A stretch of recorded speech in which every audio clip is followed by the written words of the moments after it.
Hello, my name is Elise Dube, and for the fall 2020 semester, I was an intern for Ely Library at the Westfield State Campus.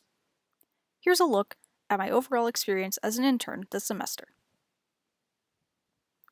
The first thing I want to clarify is that this was not a normal semester, and thus my internship was not a normal experience either. This took place during the coronavirus pandemic. A lot of classes and work were being done remotely, and there were a lot of restrictions about what could and could not be done in person. So my intern experience was a little different from what one could normally expect, but we did the best we could under the circumstances, and I still had quite an enjoyable experience. Some of the main changes for the library that affected my work were that the library was operating under a limited capacity, students couldn't browse the shelves, which were actually caution taped off, and had to order books for pickup, and the circulation desk became a check-in desk to verify how many students were in the library at any given time. So, since the circulation desk wasn't actually circulating books, I wouldn't be able to check out books for students among some other tasks that are normally done with the internship. My intern site supervisor was Amber Monroe, who is the user experience librarian and head of access services. My position was simply access services intern. Since campus was initially open with limited access, we agreed that I would split the work between remote hours at home and in-person hours at the library once a week, and then we went fully remote when campus closed in November due to rising COVID-19 cases. I thought this was actually pretty beneficial since I was able to get both the virtual experience as well as some hands-on in-person experience, and that kind of ties in with, flexibility depending on the circumstance. My remote work consisted of some research into the librarian science field, creating virtual displays for the library website and social media since we couldn't do physical displays if no one was able to really come into the library to browse, and meeting with other members of library staff to discuss their positions and what they do in the library and how they got there, obviously through Zoom because we couldn't meet in person. Two of the displays I did were for October and November.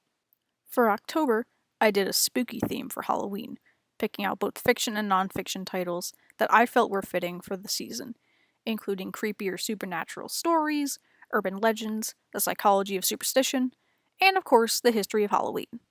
I learned that November is Native American Heritage Month, so I gathered books that focused on Native American history, art, cultures, folklore, and fiction and nonfiction written by Native Americans or featuring Native American voices.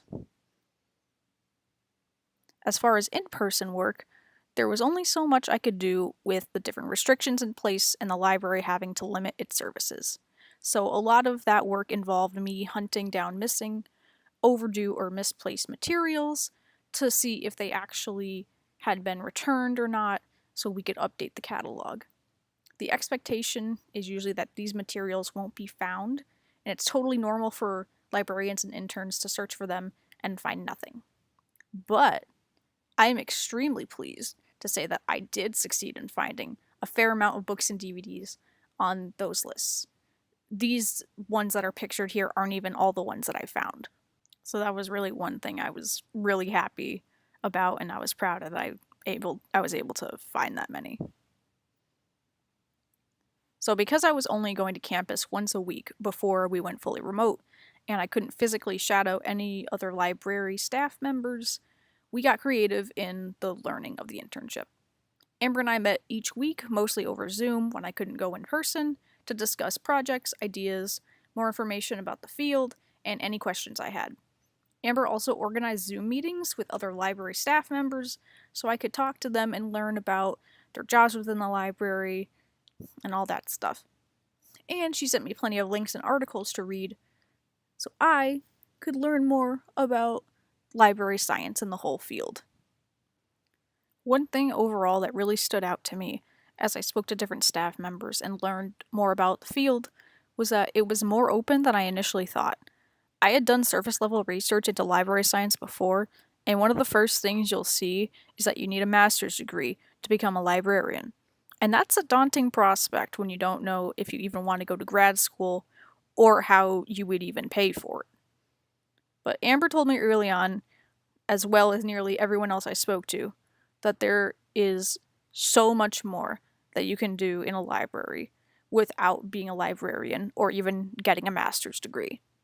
This was so important for me to learn because of the daunting and expensive prospect of grad school that I mentioned before. And the fact that I didn't need a master's for like everything library related suddenly made the field seem a lot more open and attainable.